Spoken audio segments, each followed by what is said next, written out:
right, ladies and gentlemen, welcome to the Red Light Podcast Redux. This is Gina Savage here with Ricky Sofa.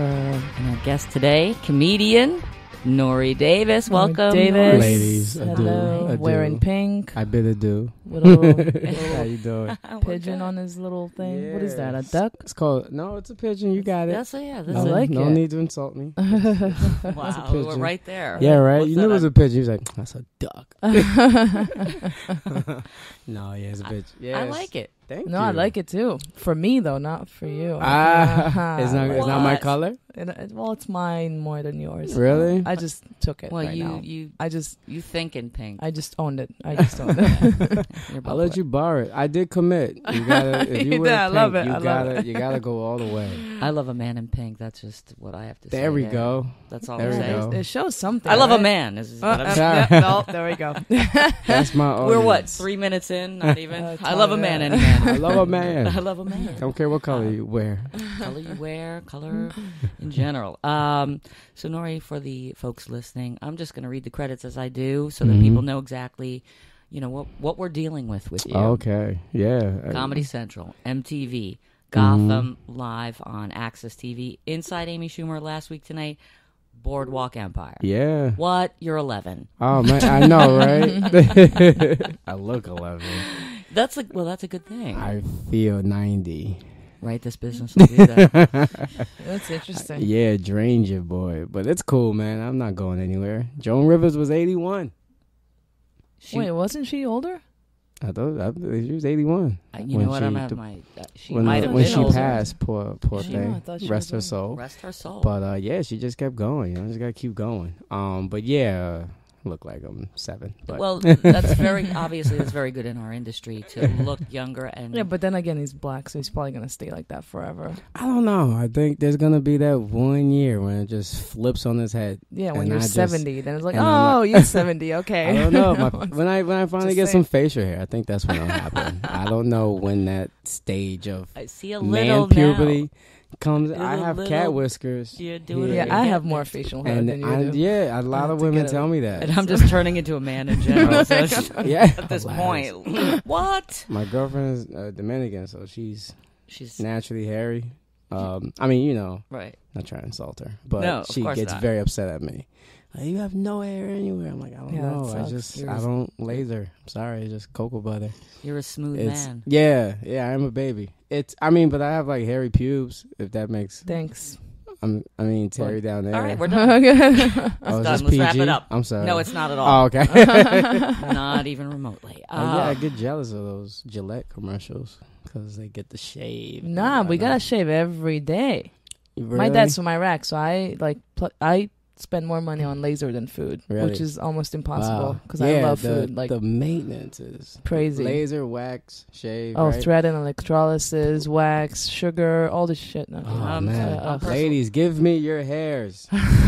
I would gladly us your- take it. Bring us your tired, Give your me poor, tired. your huddled masses, and your hairs. And your I'll hairy make sweaters. women. I'll make pink sweaters with ducks on it. I would gladly trade that for me. But yeah, it's cool. Yeah, I'm fine. It is what it is. Like my father, Yes. I think my mom told me he turned, by the time he was like late 30s, 40s, that's when he like had to stop showing his ID at bars. When he had to stop. Yeah, when he had to Final- stop. Yeah, like people were Okay. like, okay, yeah, like they read the book, they read the cover, like okay. Yeah, there's no doubt that I would card you. Oh yeah, exactly. Oh You yeah, know. yeah. I get, and again, this happened like probably a week ago where me and my girl just going to get some eat at Chipotle. You can order the margaritas with the Patron. I didn't know She that. ordered one, asked for that. She ordered one, and then they made it for her. Then they said me, and they said, we're going to have to see your ID. And she was like, I'm 25. And I'm like, I'm 32. Yeah, that's And what she was very upset about that. I was like, well, you hold yourself hilarious. very mature. She was like, no, that's bullshit. I'm like, That's I funny. was like, I'm like a boy. And I kind of ordered like, thank you. I have like a Thanks weird for voice. The drink. Thank you. You see, I'm with you. Hey, Gina, how are you? Like I speak like a boy. Very nice. I have and no boy bass or trouble. It's like ugh. He's all about the I'm gonna do it. I am all about about the that bass. trouble. Because I am an admitted corny person. That's I love it. It's yeah. sweet. Not about the bass. I'm about the bass because again, I have more hair. Okay. It's funny though when women of past 35 or 40, they get carded. Like I have friends that are in their late 30s, 40s, or whatever, and they're like, "Oh, I got carded." I'm like, because the guy is just doing his job, not because he thinks you look young whatsoever. Okay, you're not fooling anybody. All right, all right, ladies over 40, no one's fooled. Hilarious. So Nore, you grew up in New York. Yeah, grew up in New York, in Yonkers, New York. In Yonkers, right outside the Bronx. So I drove halfway, then I'll park in a nice safe place in like Harlem, either Harlem, Spanish Harlem, or the Bronx, and then I'll take the train because the city's just designed for you not to park here during the day for free. Absolutely. So, and all the times I do that, I always get bit in the ass with some shit. Nore has a car. Oh, so you do have a car still? Yeah. Just stopping right nobody. Yeah, I drove in. Yeah, you need a car. Wait, you're still in Yonkers? I'm still there. Yeah, still there. Yeah, I love it. I'm like by yourself, or you? No. I live. My brother lives downstairs. It's a 2-family house, and my mom's next door. Oh my God! So I took my grandmother's apartment over when she passed, so I can help with the mortgage and stuff like that. Wow. So that's a good deal. Yeah, it's cool. If you like your parents and family, but my mom is like, ugh, but she's there. But she's cool. She's sweet. Is she? Wait. So it's a house. It's a 2-family. It's a 2-family house. Is she in another? Yeah, it's like where okay. It's 2 doors, and she's here on the left. I'm on the right. Mine goes down. Her goes up. And is there a meeting every day? Or you? No, there isn't. I mean, she'll try to come over. Space. She'll ring the doorbell and stuff like that, or she'll text me like, "Hey, do you have this?" Like we barter each other stuff. Like, does she say that's Nore? crazy. Does she say Nore? Does she say Norville? Oh, good one. She says Norv. She does. Yeah, my whole family says Norv. Norv. Norv. I like it. So Norv. Norv. Yeah, it's like Norv. Open the door. And there you go. Yeah, I can see. And I can never be a station name. That'd be weird. Norv Davis or Norv. Get up for Norv. Give it up for no. It stops. Yeah, it just stops. It doesn't flow. I feel like my parents always introducing me to the stage if I would do that as a stage name. I like. But yeah, they go Norv. So you live in the house with her, and now you had brothers and sisters. My own house. Wait, your own house, but brothers and sisters, or did we? Brother. One that brother, was, older. Yeah, transgender brother. Khalil. Khalil, older. Good dude. Younger. 5 years younger. Yep. Okay. And we live there, and everything's. Wait, are we just gonna skip the? We're not gonna skip that. Okay.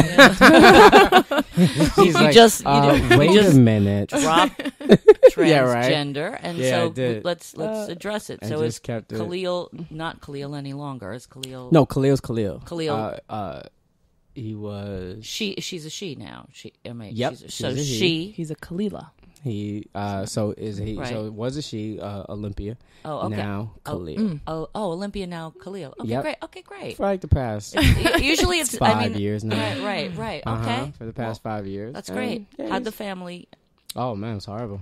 It was tough. It was because my mom's from down south, and my grandma's from down south, Christian, younger sister, right.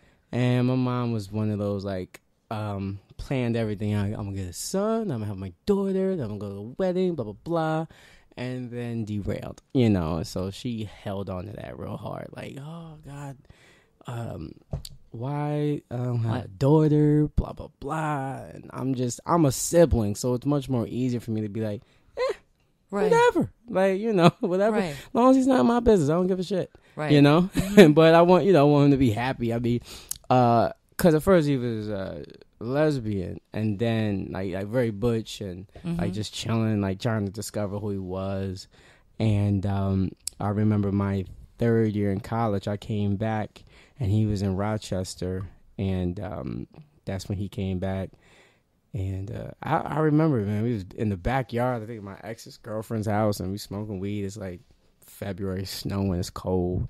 And he's like, yeah, man, I'm going to do it, man. I want to transition to a dude. I feel like I'm a man. And I was like, damn, what are we smoking? What is this?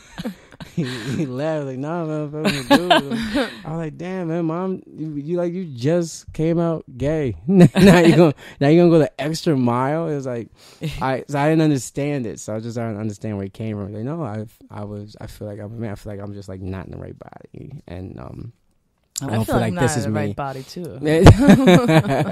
I always feel just like want to lose not. 40 pounds. That's all I I don't know. I think I mean, obviously, it takes a lot of courage to Oh my own God. that, to know that. I mean, you know, we're talking about Bruce Jenner Bruce. earlier on another podcast. Right? It's just so, since he came out, Right. it feels so sensitive. Like before, when I would talk about, like you would hear me talk about on stage, and crowds were like, "Oh man, it's so interesting," and they would laugh. And I haven't said it recently. I have to try it, but I feel like the world is just like, don't touch it. Just don't even address it. And when we should embrace it, you know? Yeah. Like, you know, you have Cox, who's like a beautiful woman, but then everybody's still like, that's a dude. That was a dude. That was a dude, which makes like an asterisk. But I mean, so what? Right. Cox is like the image of all the transgender people. And I think Cox should stay the image. I don't think it should be Jenning.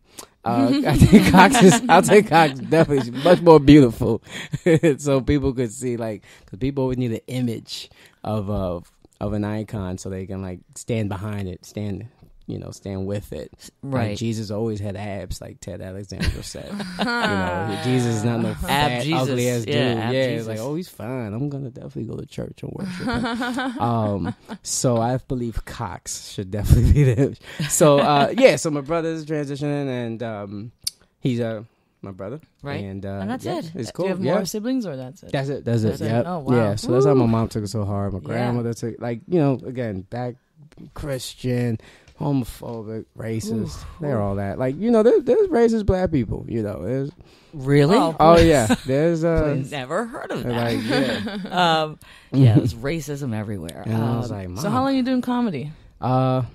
Good transition. I was She knows how to segue right out of my mom was transgender. freaking racist because she just. How long have you been doing? Like, Well, you know. That you feels standing like- up for Jackie. Don't worry, Jackie. I got you.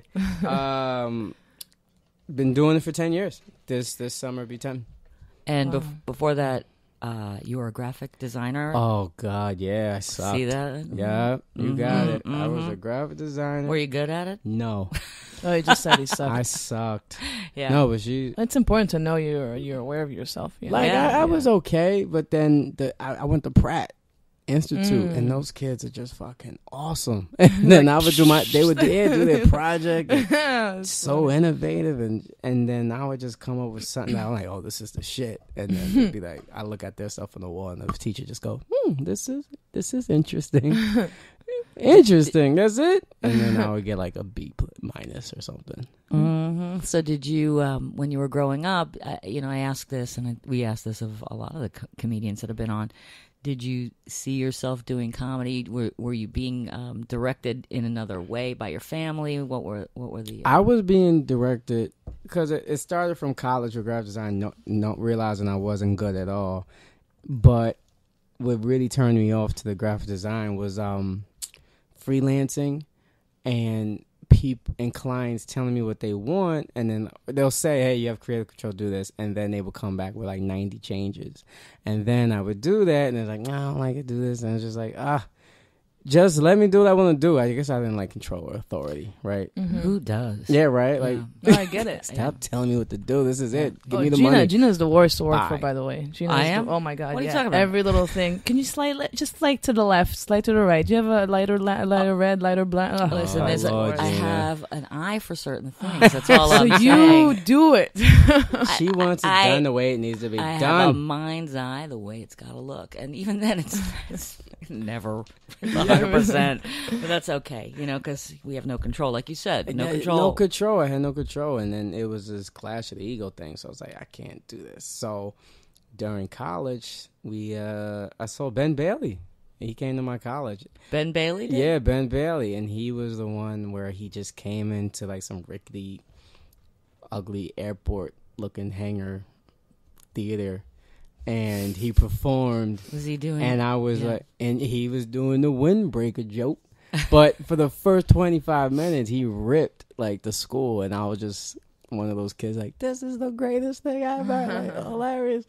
And I did colleges for a couple years, and I realized there's only like two type of college crowds. There's the kids that they're there, they have nothing to do, and then there's the ones that really inspire in writing and improv and stand up, and we're the ones like, yeah, we're like, happy to yay, be, exactly. yeah, and we give you a good show, and I realize that now, and I was one of those kids when I saw Ben, so I was like, oh man, I want to get into stand up. Like I always, even in junior high, like me and my friends we went to the movies to go see the original Kings of Comedy. Like we went to the theater, Right. like, and like we loved to laugh. Always loved to laugh. Always loved making people laugh, but never knew I would do that, or there was a place or a club where you could, pursue that. I never gave it any thought until I saw Ben. I did improv at Pratt, and it was me and Phoebe. You know Phoebe Robinson? I don't. Phoebe Robinson, she was on Seth Meyers, and TJ Del Reno, he was on there, sure, TJ. Sure. Mm-hmm. So we all came up together, and we did improv at Pratt, and then from there, we did it for like a semester, 2 semesters with other kids, and then I said, let me try stand up, be by myself. So Did all this agreeing and shit? Did you talk to Ben after the show? Did you approach him? Yeah, and he was just like, yeah, man, just shaking hands, like, yeah, just do it. Yeah, I was one of those fucking dweebs, just like, you have any advice? Like, what should I do? And now that I get that, I'm like, that's just annoying. But I was that kid, so I get it. He was like, yeah, man, just do it, man. Just go out there. I was like, yeah, I am. And then I went to the comic strip and just never stopped. Like, yeah, and it's really. But I mean, would you say that it's been a fair, like, your trajectory has been pretty good out of the gate? No. Yeah, I okay. I mean, what were some of for the your first eyes things that, looking for eyes looking in? Great. For me, I'm always like, all right, what's the next thing, or what else can I be doing? What else I can be working on? Where's my main focus? Like, just setting small goals to get to the bigger goals, and staying away for a graphic design job. And so far you haven't had to do that. Yes, exactly. So far I'm going 10 years in O. Right. How early in your stand-up did you get the Montreal Comedy Festival? Oh, last year. That was just last year? Yeah, that was just last year. Okay. So Why do recently. I feel like it was before then? No, I went for it probably 3 times. So I got it my 4th time. Okay. So I went for it. I wasn't ready. Well, they didn't pick me right. I wasn't ready. I knew I wasn't ready. But you're just like, oh, I want to get that. It's like a credit amongst your peers, and you want to go up there to Canada, perform with everybody else. Right. And it was a phenomenal experience. Isn't it? Yeah. Yeah, it's like comedy camp. It's comedy Six Flags. Yeah. Six Flags, Great Adventures of Comedy, and everybody's a huge ride, and you're in the kiddie part. And but people are excited about the kiddie part, like, oh, there's the new faces, So yes. it was great. It was a blessing to be a part of it. Do you write? I feel like you write because I've seen you perform a million times probably at Greenwich. Yeah. Thanks. And you always have like new relevant shit that's hilarious. So Thank you. So how, like, what? Do you just sit your ass every day and like, oh, black people, yelling in the streets? I gotta write about this. I gotta write that. Oh, I just tripped. Yep, this is it. This is a bit. Gina's so particular. Yeah, I'm gonna talk about that. No. Yeah, I do write, but I'm like always just thinking, just always just be aware, and try not to bore myself. Yeah, but do you have a thing that you're just like, I gotta sit and write for an hour every day, or you just are you like disciplined in terms of? No, I don't have a discipline where I sit and write every day, but I do work on the same bit or same joke and try to make it into a bit to where I kind of learn from where Gaffigan does the accordion effect, is where you just write to that topic. You know how like Hot Pocket, Hot Pocket is like a 15-minute bit, it's like from every freaking angle. So I'm like, all right, let me just get comfortable and write about this topic and all the other premises. But it has to be a topic that you're really connected to, right? Yeah, definitely. It can't be, because you're gonna go on with it forever for another at least 5 to 10 years. 5 years, and also gotta live life. There's like. The bit I'm working on now is like being in the airport. I mean, everybody has an airport bit, but it's just like there was this particular event that happened to me, and then now I'm expanding on that. Just talking about going to the TSA where I don't want to like take my Jordans off, and because they're like my heels, like how women have heels. Those are my heels. I don't want to take them off.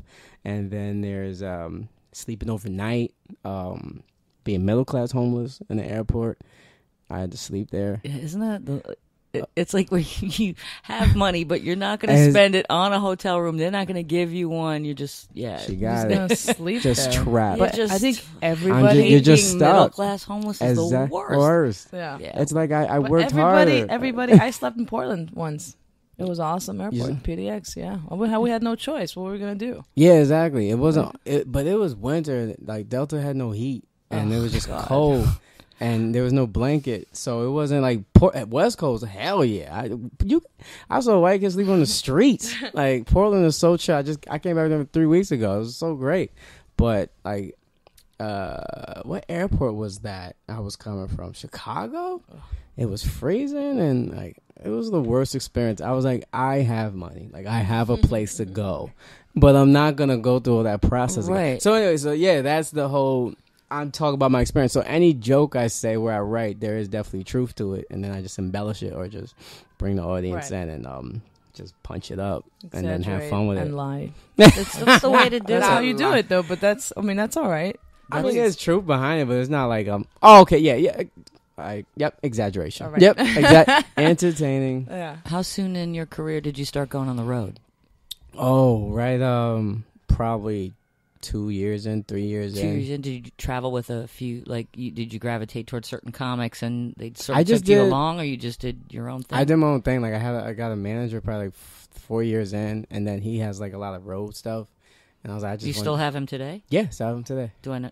Tom and Genuine. Oh yeah, sure, yeah. Yeah, still him today. Yeah, yep. wow. Mm-hmm. Okay. Did a lot of roads because I just wanted to get out there and learn and make money, and because I was still doing my graphic design job during the day. So you weren't making it. I was like, I'm trying to transition into a career and make some money, and then so I can prove my parents and like they was so like against it. Very like my grandma, they're very like, all you do is you're born, you go to school, you get education, you get a degree, and you work, and then you shut the fuck up, and that's it. Like, but that's just like there's really no artist. There's no way in my family that broke out. There's like a singer and dancer. It's like I'm the one that's like a comic, and everybody's like, what? You know? Well, really? I get the sense that were you a quiet kid? Or were you kind of the Joker kid? I mean, I was like the fun kid, like very talkative, very talkative. Okay. Talk to like gossip, like talk too damn much. Okay. Yeah, I remember all my teachers like, look, you better be quiet. I'm gonna call your mom. I'm like, all right. I've discovered that ability as an adult. Yeah, just shut up. Yeah, shut up. Yeah. But I just want to tell you this one thing. Yeah, go ahead. The Ninja Turtles, and then the teacher's like, I'm gonna call your mom. I remember he has like a flashlight. That's hilarious. Discipline type system where if you green, you're great, yellow, warning. Wait, they flash it on you? Like, no, it was up in the wall, and Mr. Burno. I think did he just pass of cancer, or I think he had it, but he healed him. He is not there no more. Whatever, he's cool, he's fine. But if not, I hated him, but I love him at the same. I love him now. I'm older. But I remember him turning that flashcard system where all the students had their name lined up on the wall, and it was flashcards of green. And it was like, all right, you're being good today. And then if you're not doing your work, you're just talking. And it was always me. He was just like, he would look at me, yellow. And I'm like, wait a minute, I just asked her a question about the work. And he's like, no, you're talking shit. And probably a little bit later on in the day, he'll do the same, look at me. There it goes again. Red. I'm like, fuck. And then you get like 3 reds. They call your parents and stuff like that. And my mom's a teacher also. So, but not at the same school. No, but definitely same town. So they all knew each other. Were you severely disciplined?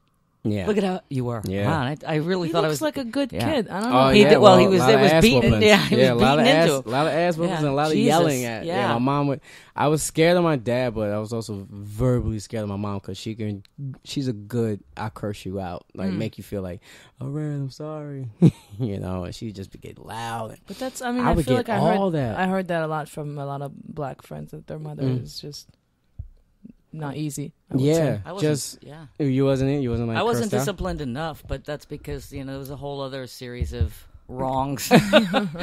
Just let her do.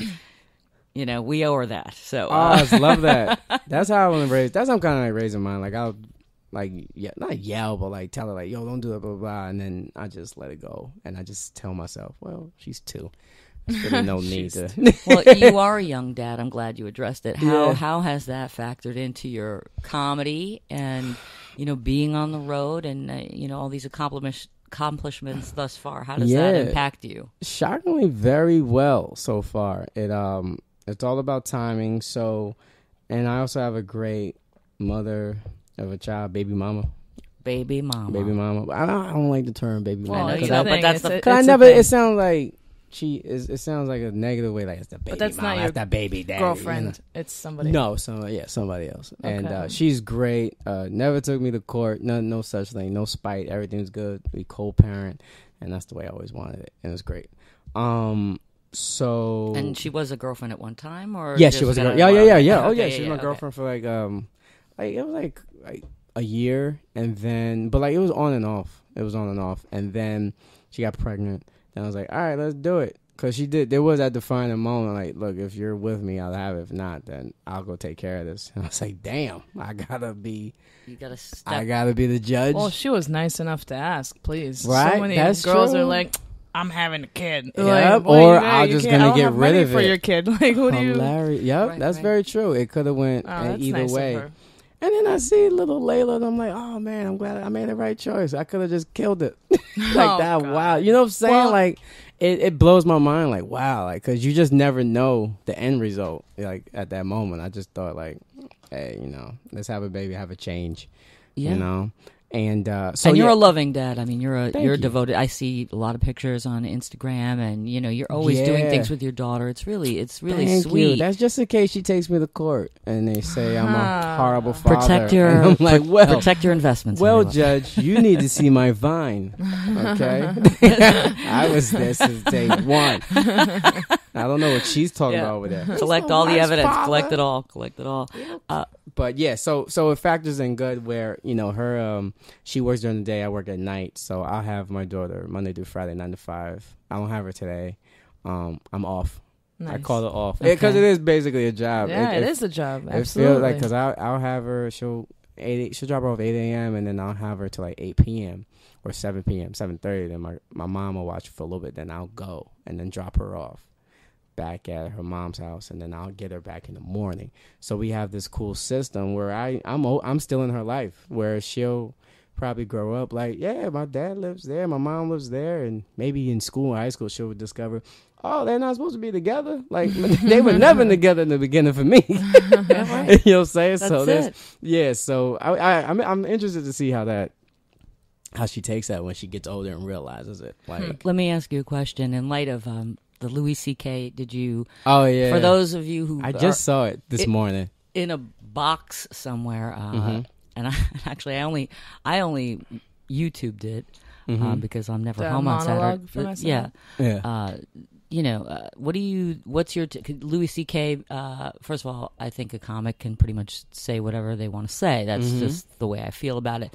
That being said, he made some remarks about pedophilia. Yeah. And he's talked about, even in his HBO specials, talking about, being attracted to other men, all these things. And you see the glint in the man's eye. You know he's joking. Yeah. These are crafted jokes. However, they're not everybody's taste. A lot of things aren't everybody's taste. What's your thought on this? He's the perfect white man to say that. That's what I'm saying. Like there's he's he's in his 40s. He had his specials. He has his show. Anything they say really can't hurt him.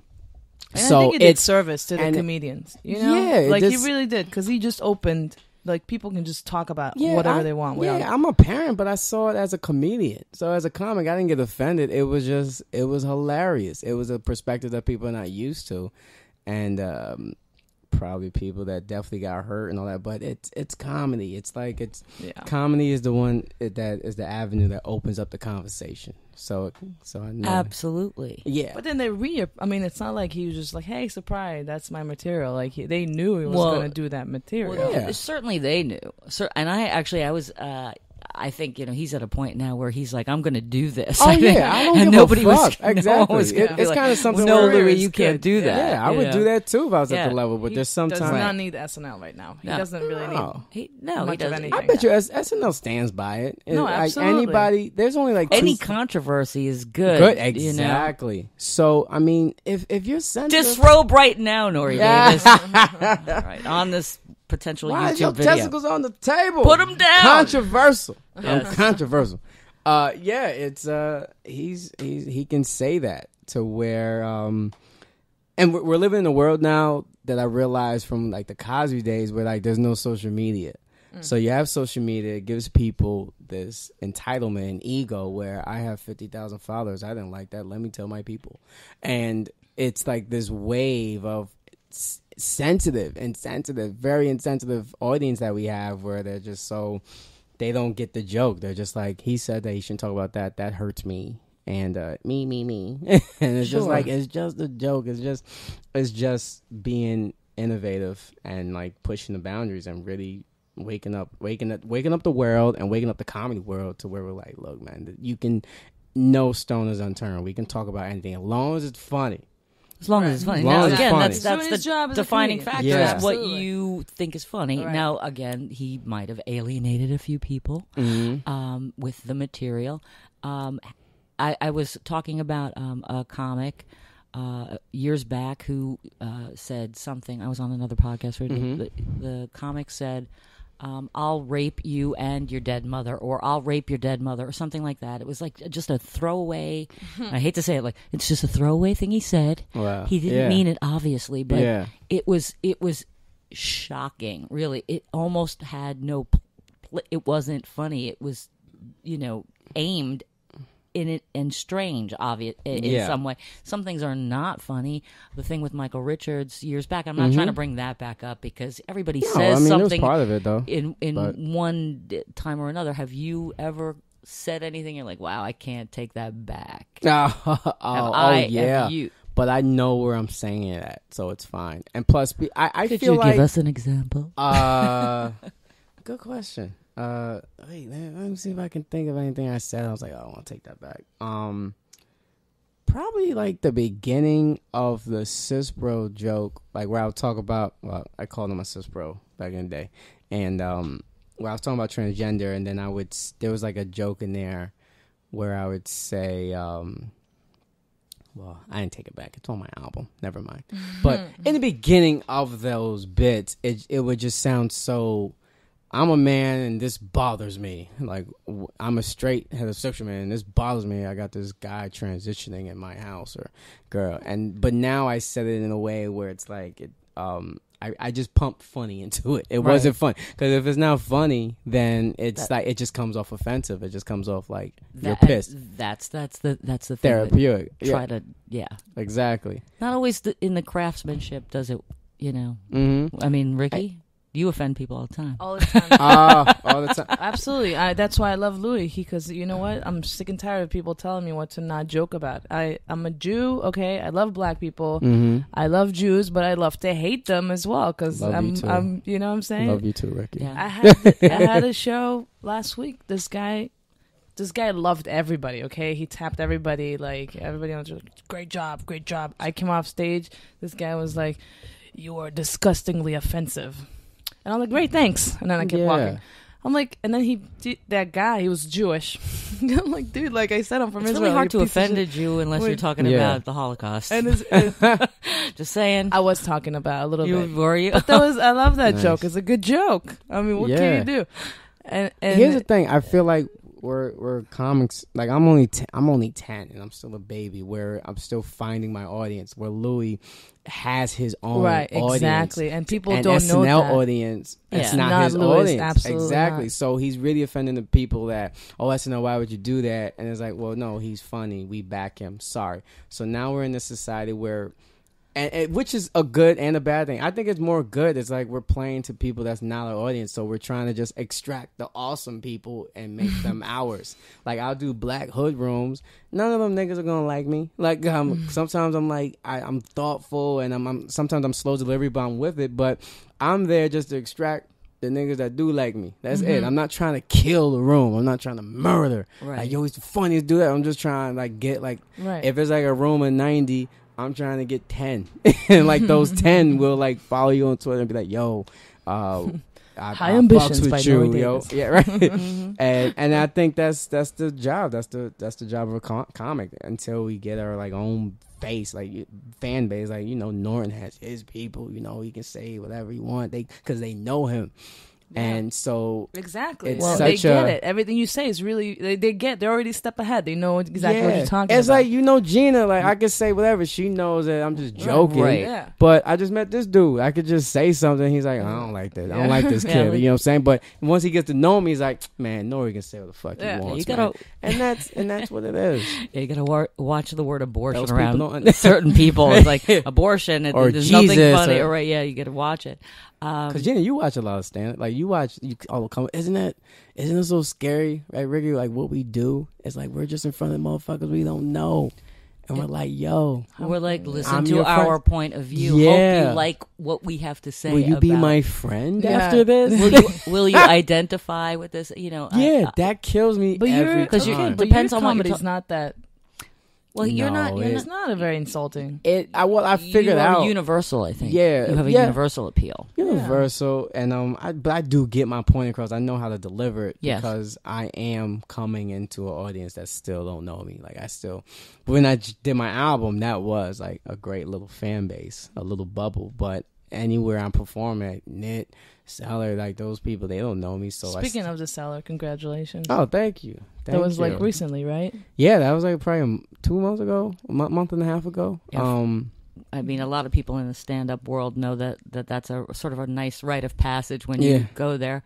Obviously, Nore plays at the Broadway Comedy Club too. That's right. Broadway's dope. Broadway is the reason why I was able to get past there. Let's say that. There you go. I learned a lot of my chops. Exactly. A lot of blood and tears on that stage. Exactly. How was your audition? How did it go? Oh, it was like a scared little boy asking the big girl at the prom, the beautiful high school queen of the prom. I'm sorry, don't get it. So that's how it was. So, were you funny? How many minutes did they have you do? 5. 6 minutes. It's brutal. Yeah, it's brutal. 5 minutes. Yeah, that's 5, 6 minutes. What time of night was it? 12:30. The 12:30 show. A.M. Oh my late God, night on a Friday or Saturday. Well, at least they're kind of drunk-ish, so that's already good. But the thing about the Cellar, it's like, and Broadway's a great club too. Let me big it up because it has its ups and downs, but mostly ups because the crowd does know, like, all right, we're gonna get a show, right? And they're here and for they're a show. ready to laugh, and they're ready to laugh. Yeah, it's a difference. So with the Cellar, it has that nostalgia that Louis was here. This is where Chris Rock works out. This is where Aziz, all those guys work out. So anybody's on that stage, they're like, yeah. They're fucking great. Yeah, whoever's up there, fucking great.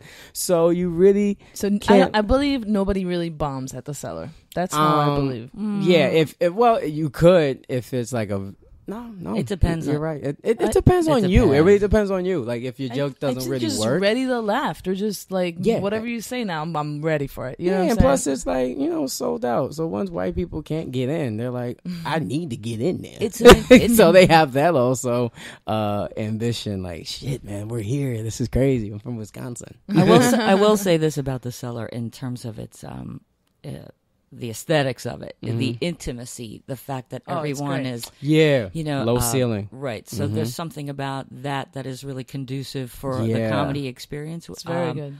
But funny is funny. And funny is funny. And if you're not funny in there...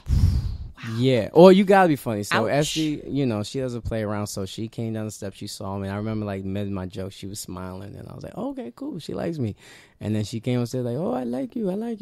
Okay, here's my phone number. Call me with your veil." I was like, "Oh shit!" It was like she asked me to prom, and I have the card, I have that paper, and I hung it up in my house. Because it was just like another big goal. It's a big. It was a huge goal. I would cry. I was very emotional. I was like very happy. Yeah, but that's a good thing. There was because I did Greenwich Village, but around there, remember like Colin Kane with the Village Lantern and Schultz with all those guys. But I came from all that also, so I would always walk by the Cellar like, man.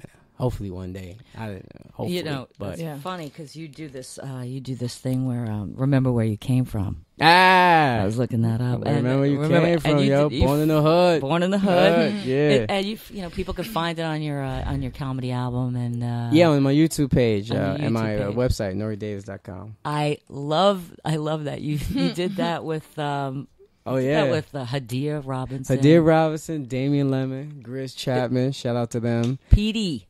Petey, love Petey. That's my homie. Petey Diablo. Yeah, a lot of these that's guys. day one nigga right there, boy. That's right. The hood, right. Love him. Yeah, you can see a lot of those guys at Greenwich Village Comedy Club. But go to Greenwich. You had a great. But but that was so funny the way you clip that together, the way that you edit. I'm sorry, clip. Like I'm like, I remember when they clipped things back in the 1800s. You got the scissors and you put the glue and the rubber cement. So flush. He clipped it on the stereophonic unit. You could play it. But yes, the way you edited it, I thought it was hilarious. Yeah, it was my friends David and Matt. Remo. They're from the Bronx. Cool guys, very funny filmmakers. Like not funny film, like very great, talented filmmakers that I came up with. And I was like, "Yo, you guys want to do this?" And luckily, Rooftop Comedy, they gave me a little bit of budget. I was like, "Yo, I just want to shoot like a video for this." Yeah, right. What? It was, God bless them. It was all, they believed in me, and it came out perfect. They were smart to do so. It is really funny. You guys should check it out. And that's what I'm working on now for like the second hour. Maybe definitely next year, and I want to do more of that. Yeah. And it was great. I just wanted to come out like my first album, like I was a rapper, because they always have a music video for their single. So I was like, what the fuck would be my single, like my single joke? And I just filmed that. Yeah, it's because people are just so visual. Everybody's in their phone. Like they nobody. Are. That's the key. Yeah, it's the key. Yeah. I doubt anybody listens to audio, except for like I don't know, our parents maybe, but. Which is a good thing. We really don't want our parents. With respect to podcasts, I think people, there's a lot of that easy access podcast if you want to do that. But I do think the visual stimulus helps. Yeah. It's like, now there's Nore. You know? That's him. Oh, right. Now I know who he is. Oh, I see where now. Like I want to paint the picture for him. Yeah. So you gotta do everything for them. You have to. You competing with people. Yeah, Vines, Instagram videos, YouTube. Did you have like a really shitty place you're not coming back to ever? Oh God, yeah. Scotty's in Jersey. Fuck that. Really, place. That close? Wow. Yeah, man. What part of Jersey? Don't go there. Scotty's. Yeah. What happened? It was just. There's some club. Well, that club and some other clubs. Definitely won't name. Like you come in, you're like a new headliner, and you really think that the club will have your back, but instead they're just saying, who's this motherfucker? Let's see who he is. So if the management's not behind you, then it becomes a job where it's like, look, if you're not making my people laugh, then it's done. Instead of bringing your own brand of comedy and just trying to like open it up. So I believe the wife didn't like me, and then they told me they cut my time and they was gonna put me as a feature. Oh my God! I did on the good. spot. After like the next show, they call my manager. Yeah. But here's the thing that sucks with those audiences. It's like they laugh, but then they snitch on you. And I understand, like, you guys were laughing. Oh, got it. And everybody was laughing. Then I think there'll probably be like 2 or 3 audience members that say too many N-words or why he said bitch so much. And it's like these older motherfuckers that it's not obviously not my audience. So it's basically SNL listening to their fans about Louis and saying, Louis, you'll never be back. Right. Like that. That's what. So it's at a much lower level at that club. And there's some clubs out there that do that on the road where it's like, I don't like these alt comics, or I don't know what I am. I just feel like I'm a comedian. We're all comics. You're funny. That's it. But there is that business aspect where this is my business and you're not making my people laugh. Fuck that. And it's like, well, damn, why'd you book me? Then you're obviously not a fan of my comedy. Like, then you should have just never booked me, I guess. Or did somebody convince you or begging me to put you on your stage? Like, because who else was on the bill with you, just out of curiosity? Well, it was bad to the point where they put Seymour Swan on the second one to counter me, just in case it didn't go well. Wow. But the first show went great. I just think the wife didn't like me, and or the husband either. And then the second show, they wanted me to sign wall, and I was like, "Fuck out of here!" I left. Yeah, sign no goddamn wall. For this place that you, Right. Yeah, I'm not even there trying to make money. It's just like, it's your audience. I'm just trying to bring my brand of comedy there and just be funny. That's the end of the day. How do you cut somebody's time? You gotta be a big piece of shit. Oh Seriously. man, yeah, they cut it, and they bring their regulars in, and you know the regulars, the locals, and they're just easy, and then it becomes this machine where Same comment, people, same people, make them laugh, they pay this, and then there's nothing. That could be said about a number of different clubs. So I mean, in terms of like this cranking out the same comics all the time. I mean, it's nice to have variety. It would be ideal if you could, always switch it up. But there's a seniority and there's, people with a lot of credits, et cetera, et cetera. So, I mean, but I know that feeling that, like, the clubs, I mean, it's the club people and that's it. I wish they could just find a balance. That's all. Never just a gonna balance. Yeah. There you go. There you go. Never going to be balanced. It's all about that money. Never going to be balanced. If Cheryl didn't like you, that's it. Because she comes here every other Friday and buys this and has 4 drinks. So we make about 500. And it's a numbers game. I get it. Oh, sorry. That's nice, Gina. Very nice. I'm going to just message. Say message. I'm just going to. Oh, you done? Stop it. Get out of here. You're done. Just hang up on that. I wanted to ask you about Boardwalk Empire. Yeah. Boardwalk. Yes. Doom, doom. It was the worst experience of my life. No, it's great. No. I almost fell for that. Yeah. It was great. They huge production right there, shot in Brooklyn. I auditioned for it. Interesting story about that. I think I booked that role because my daughter was there. Really? Yeah, because she was 6-7 months and like fresh out, fresh baby, 5-6 months. I think that baby's so fucking fresh. So all you do is eat them. Excuse me. All you do is feed them. Wait, now you're going into Louis territory. Eat those babies, everybody. Eat those babies. Your foot's so good. You feed them, burp, they sleep, and then they wake up. Same process, shit, poop, eat, blah blah blah. Right. So I knew there was a schedule where if I feed her in the car with a nice bottle, that I go do the audition with her, she'll be asleep during it. So I'm like this single 9-year-old face boy man walking around with a baby carriage with shoes crazy. and a white a waiter outfit going to auditions. And like I even see in people's face like, oh, what the hell happened there?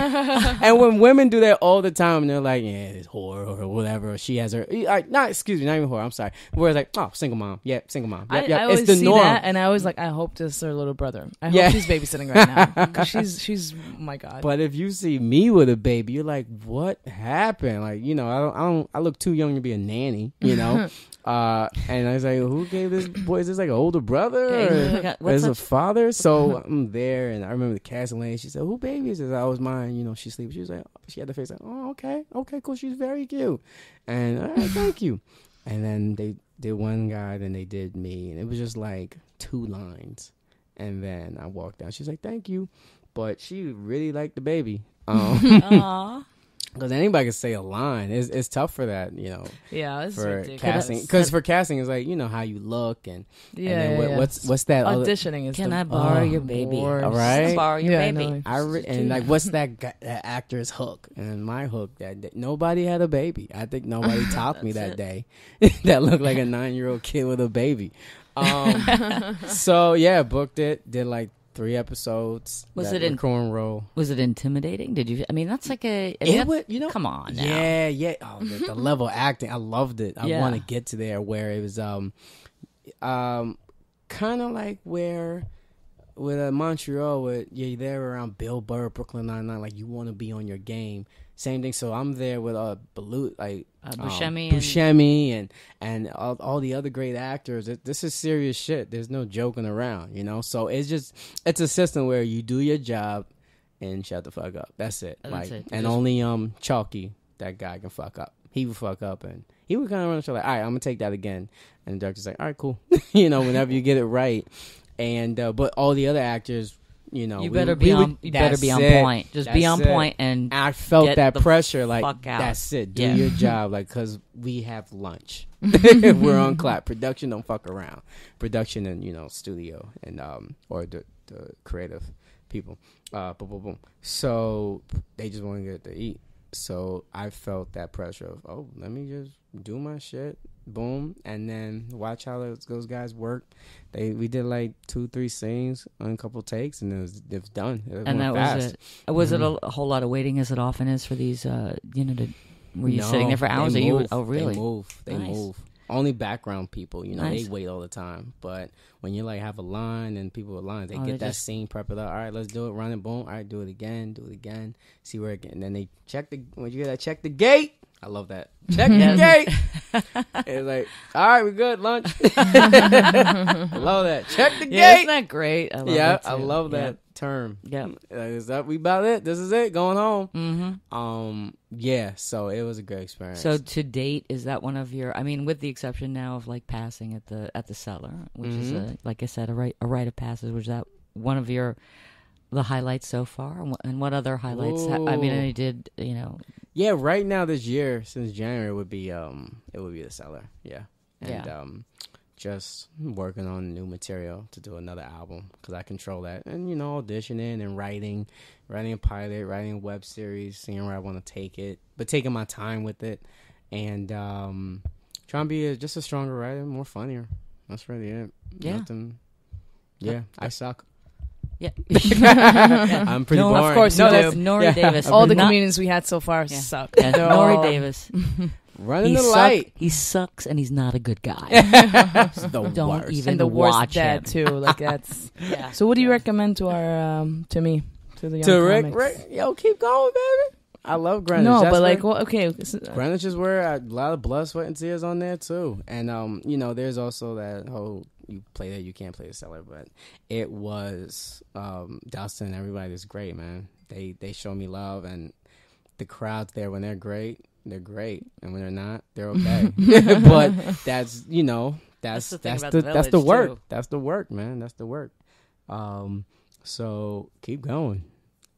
What? Joan Okay, and Rivers what is was 81? Yeah, but is there? Do you don't think some comedians should stop? No.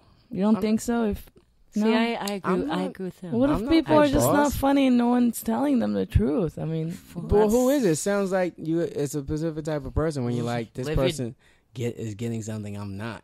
It sounds personal. No. I was just because I see a lot of new comics all the time, and but then again, they're new. You never know because people. The more you do it, the chances are you're gonna get funnier. That's the only job that if you get unfunnier, that's you really fucked up. All right, put it like this: it's not even about funny. Fuck funny. Think it's hard work. It's about being a part of the community. That's it. I was at the Ninja Factory, and like all the comics back there, we just all know each other. So just get with a gang of comics who respect you, what you do, and you respect what they do. That's a good advice. And that's where it is, because I felt like everybody here loves what I do, and I love everybody here what they do, and we're all going to be here to win. Same thing how Sandler has Kevin James, Chris Rock. That's not because they're funny. That's because they're friends, and they came up together. And there's that, and Sandler had those guys all the way. So it's just, it sounds high schooly, but it's just find your clique. Like, it can be one person. You guys just do this work and fucking you go out there to try to get an audience. Or it can just be, don't let it be yourself because it's too depressing. But, like, same thing with Larry Davis, Seinfeld. Boom, just keep going and find somebody you gel with. Like, I gel with Vladimir, I gel with Damien, Grizz, those guys that I bought in. Gel with. Yeah. Well, we gel. I mean, that's why we're doing this. We're gelling. Exactly. We're gelling, everyone. I like the We're gel. gelling over here. We're you guys gelling, have we're this quelling and podcast gelling. together. So go out there and just be a part of the community. Yeah, I agree with that. I think you have to find people that are, that support you, certainly support you and what you're doing. It's good advice, though. Yeah, and that can critique you without belittling you, if that makes any sense. There you go. Like some people will or not even needle you. Yeah, well, not right, but just to say you can, because they'll even see you and they'll see you have a horrible set and they'll be like, Nore's just fucking around, man. He's like, all right. Yeah, they won't use that as ammo gossip to somebody else. Like, oh, he sucked. That's so much. They're like, oh, he's just having a rough set. Right. Like, I've seen Jay have horrible sets. I've seen him have great sets. I mean, I would never say anything bad about him. It's like, we're it's talking like about that. Big J. No, Che. Michael Che. Yeah, Michael Che. So it's yeah. I've never seen Big J have a bad one. Yo, he's just great with it, I've man. That seen crowd work, he's just amazing. He just takes over. It's like him and Greer Barnes. It's like those guys are the freaking Jordans of in my eyes. They just can't. I can watch Greer over and over, and I'm like, I've been there. I'm like, yes. Yeah, I can watch those guys over and over. I could watch. Yeah, I mean, but say that's the innate personality of the person that shows so deeply that almost their physical presence it emanates. Yeah, funny. Yeah. So they have a lot of that working for them. So example for like Greer, like you see like the Greers and the Rich Voss, the Keith Robinsons, the Marine Frank, like that's their class, that's their clique. Right. And so you just got to find your clique, your class. And like you're like, these are the people me and we were both in the basement just digging dirt together, and then years later, he has this, I have that, but they remember you, like you both have the same intention of we just want to go. I feel like it's generations of comedy. It is. We're the newer generation. You're so new. Like I came up with because everybody knows everybody. If Mark Maron knows Louis, knows Greer, knows 20 years, everybody. 20 yeah. years of comedy. Exactly. They all know each other. And then there's the 10 years, and then there's the 5, right? And then there's the the 6. Less comedian every year. Yeah. And I've been there through all of it, like a prehistoric person already. That doesn't make any sense. Tell us what's going on with you now. Where are you going to be? Because we have to wrap up. We gotta wrap up. I love this talk. It's good, right? I can talk about stand up all day. I know. Because at the end of the day, we're all fans of it. It's true though. If you find any comedian at any given time, the chances are they're talking about comedy or thinking comedy. We're so much fans. We're like, let me try this. Let me see if I can get good at it. Yeah. And then funny. we did that. But at the end of the day, we're just students of it. We're just students of the trade. We're fans of it. And it's fanboys. The talk about the stage and the crowd never ends. Like it always got to analyze the shit out of it. And it's crazy. I'll have like comics that just been doing 3-4 years. Like, man, I'm trying to be like you, Nore, man. Shit, that's great. I'm like, well, you better aim higher, nigga. Because there's Rock going for Cosby, and there's Louis going for Carlin, and right. And there's somebody always trying to get up under somebody, but just set goals and have fun. Just have fun. So Nore Davis, just check out my website. This weekend, I'm at the comic strip. You're both at the shows. strip? I'm at the comic strip, both shows. Now 8 o'clock, 10 o'clock. Come see me Friday and Saturday. I'm on Twitter, Instagram, Nore Davis, Nore, and my website. And in June, I'll be in the West Coast. Doc's Laugh, June. I was going to say January. June 18th. Mm-hmm. And in LA from the 20th to the 28th. And then Arizona, stand-up Scottsdale for the rest of that weekend. So, check out my website and come out and see a show. That's great. We definitely want to have you back at some point. I know you also you traveled with Tracy Morgan, too. Yeah, I traveled with Tracy. Yes. So that was I had the little clique, but then I got part of Tracy's clique, and then he took me on the road during the time I broke up with my ex-fiance, and that was like a hard time. I had like a high top and shit, and I was just like so lost. And he was like, look, man, get over it, man. She probably fucking some other dude, all right? So just be funny. That's how you get back. Be funny, all right? I need you to be funny. And I was like, oh, all right, Trey. And it was great. So I haven't recently talked to him, and I miss him, and I hope he's healing, because he's the type of guy that changes his cell phone number 5 times in a month, because somebody will have it, and then they'll share it around like it's a Lucy. So he'll I hope he gets in contact with me. He always has my number. But it was with Tracy. It was great. He took me to LA, took me to Boston, and I opened up for him, and it was great. It was a good experience. Cool. Well, look out for Nore Davis, everybody. Check out his website. Ricky, where can I'm on Facebook. And you can check out my blog, Stand Up in the City. It's compare between LA and New York. That's actually pretty interesting. Dope. And Twitter, Ricky Sofer. Very good. You prefer New York or LA? New York. Yeah, same thing. All right. Too much damn sun. Yeah. Well, not that. I like the sun. It's the comedy. That's just lack of it. Oh, yeah. But I feel like the sun makes the audience like, what's wrong with your problems? Yeah, they're man? a little like New New York. We're like, slow. this shit. I gotta pay bills. I got a ticket the other day, and they're just LA's like, what's wrong, they're bro? just too laid back. Can't find a blunt today. I get it. It's like a forever vacation state. And Gina, where can we find you? You can find me always at the Broadway Comedy Club. We have a show coming up, Broadly Funny, on May 25th, also June 1st. Dope. Check the website, BroadwayComedyClub.com for those dates. Some really funny women on that show, so please check us out.